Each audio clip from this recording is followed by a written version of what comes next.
Sa dami-dami ng restaurant na pinagpipilian namin kung saan kami kakain, ay dito na nga kami napunta sa Gringo. While waiting for our friend, ay nagtingin-tingin na rin kami sa menu kung ano yung mga pwede naming orderin para pagdating niya is kakain na lang siya. Pero, nung dumating na siya, dun pa lang din kami umorder. I really like the concept of this restaurant, especially the industrial lights. Everything is beautiful. At eto na nga, dumating na ang pinaka-demure na kaibigan namin. O, kala mo walang hangover. We decided to order the group meal kasi nga 3 kami para mabusog naman kami. So, it comes with the pink water. This beautiful, crispy, thinly sliced potatoes. Ang sarap nito, lalo na sa sausawan. Bitin kami sa sausawan, tapos na-realize namin, pwede naman palang humingi ng another sausawan nung pag naubos na siya. Bolognese pasta, ang sarap nito, 1,000,000/10. Hindi ko lang nagustuhan yung garlic bread nila, parang biskotso yung crispy. Then the main course, and of course, hindi mawawala yung kanin. First time kong itatry itong yogurt na to, Yao Yao, if I'm correct. Tama ba? Ganun ba ang pronunciation? So, ayun, umorder na kami ng per small lang. Tapos, si John Tree tsaka si Shaira, Biscoff ang pinili nilang sauce. Mine naman is pistachio. Ang sarap pala niya. I want to try again this with my kids naman. Live as a Tagalamon. Hi! It's me! It's me, Justly. A day in a life as a 4 years old. 4 years old. It's me, Justin Leva. After nga nito, ay napagdesisyon na namin na pumunta na lang kami sa Fairview Terraces para doon naman kami gumala. At ayun na nga, nandito na kami. Tumawid lang kami from SM Fairview to Fairview Terraces ay nagutom na agad ang mga person na ito. Kaya ano pang ginawa namin? Siyempre, umorder agad kami ng tteokbokki at fish cake dito sa food court ng Fairview Terraces na sabi nitong dalawang to ay masarap daw pero nagbago na daw yung lasa. It's a prank. Bago pa man maubos ang pagkain na ito, ay ang dami-dami na munang pinagchichismisan at pinaggagawa ng mga babaeng to. Kaya ang tagal-tagal na sumasakit na yung pangakatawa ng kalokohan namin talaga. Oh, sino ka dyan? Pak! Oh. At doon na nga namin na-realize na hindi talaga masarap yung pagkain na na-order namin. Sabi kasi nila, hindi daw ito yung sauce na dating sauce na original sauce na yung may-ari pa daw yung nagtitinda. So iba na yung staff na yung nagtitinda kaya siguro sa substandard yung pagkain. Kaya hindi na masarap. So ayun lang. At eto na nga, hinamo na kami ni John Tree na mag-time zone. Mag-bowling daw kami at kung sino daw ang may pinakamababang score, siya daw ang manlilibre ng kape. So ayan na, nandito na kami. So excited!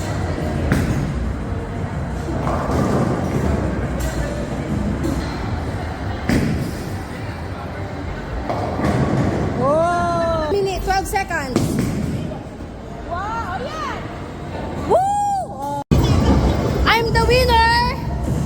The second, ang manlilibre ng kape. Thank you so much!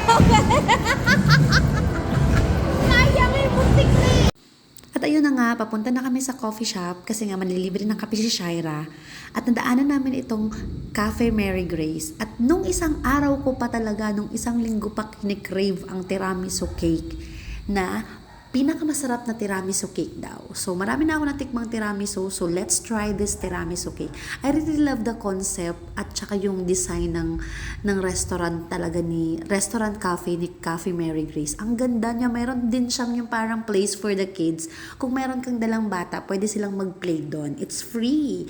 At ayun na nga, nag-order. Ang plan ko is mag-order lang ng 1 slice. Pero pagtingin ko dun sa 1 slice, pang-akin lang yung 1 slice. Hindi kaya. So nag-order na lang talaga ako ng isang mini tiramisu cake.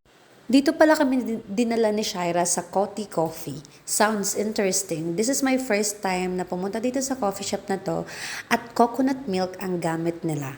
Ang hindi ko lang nagustuhan sa first impression ko dito sa cafe is yung high chair nila. Nakakatakot yung high chair.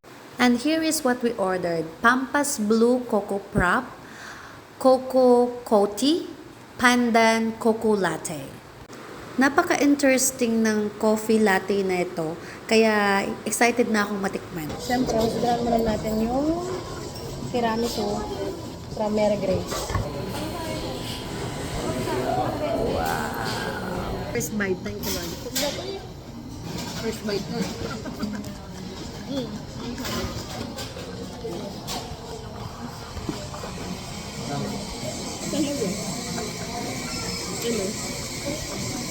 This is the best tiramisu. Sa'yo. Uy! Ito sa'yo! Huwag kang mga agaw! Agaw ba? O yan, hindi nakakaumay. Hindi siya nakakaumay. Hanapin yung rum. Ram na may kape. Meron siya. Saka yung quality ng cheesecake, mas, alam mong mascarpone talaga nila. Let's try this coconut latte from Coffee. Oat milk. Yung coconut latte. Alam mo yung oat milk? Yung, di ba yung oat milk na, yung, hindi sila nalalayo ng lasa. Yung oat milk ng, ano yung, outside. Hindi sila nalalayo ng outside. Yung oat,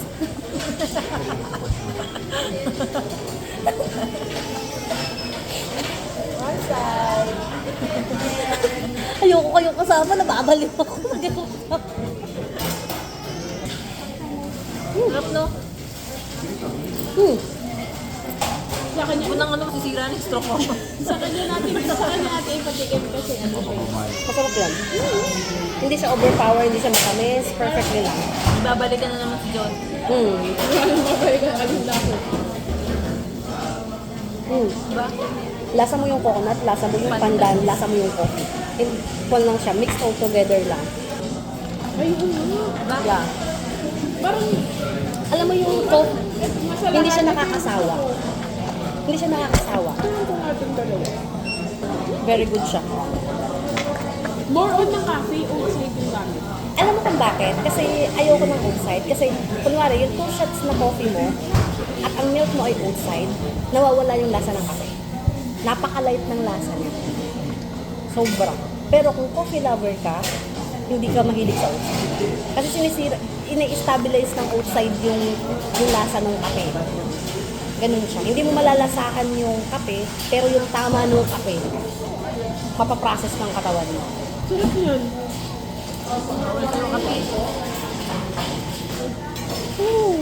Tira mo yung browas, oh.